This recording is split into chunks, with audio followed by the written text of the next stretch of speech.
Now they are separated on the racetrack. Kyle Larson now makes a pass-through penalty. He will address his penalty. Brad Keselowski has just been penalized for an equipment penalty on the pit lane.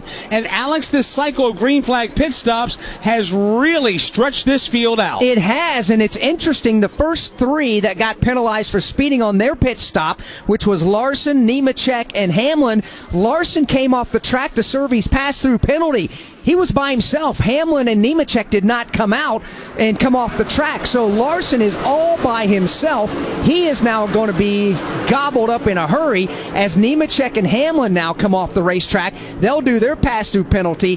They're going to execute this where at least they're going to be together in a two-car draft. So let's reset it for you now as we've just cycled through green flag pit stops. The field has accordioned back together, and the lead is in the hands of Chris Buescher. But Kyle Rickey, it's getting dicey on the backstretch. Wow, Chris Buescher just had that car pointed to the infield, and there's trouble behind him. Alex Bowman goes for a spin along with two other cars, including Brad Keselowski. A big impact to the inside wall for Alex Bowman, who goes spinning out of the pack. It started right at the front of the field when Chris Buescher was kicked sideways.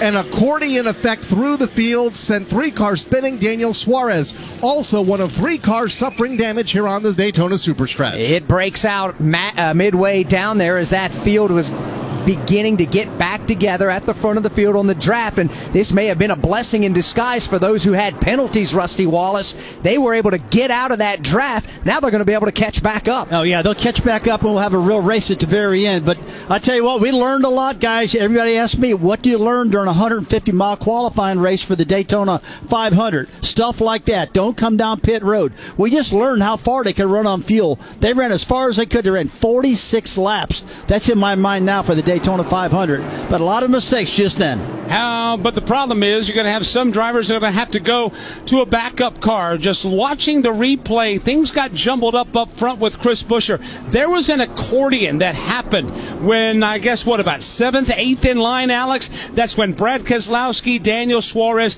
Alex Bowman got collected. But the accident even started further in front of them. Yeah, it was at the front of the field, as a matter of fact, when they kind of got together. Chris Buescher was the leader. Austin Cindric pulled to driver's left.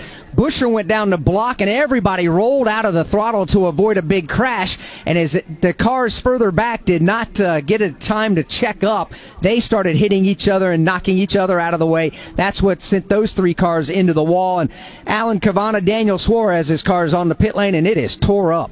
It's tore up all in front. They're trying to just put four fresh ones on it before they can really assess the damage. The left front fender is all torn up and crushed in. They're trying to pull the fender off right now just to see if they can clear it. Daniel said his steering was actually okay, but the body damage, they really have to get an idea of what's going on under there. They're having trouble putting the left front tire back on. That's how much damage there is right now. So once the tire's on, they can really assess what's going on with the 99 Chevy, Steve Post. Alan, Brad Keselowski is in up here. They can't even get the jack under the right side of the car. Just as we say that, they still haven't been able to get the jack up under the car. Now they're able to do that. He said he got hit in the right rear. He figures the toe link is broke, and then the spotter just radioed and said the front is even worse than the back, and you could just see the slow movement right now as this team surveys the right side of the Brad Keselowski car. They might try to work on it, but my hunch is it's going to be a short night at the office for Brad Keselowski. There's a lot of damage.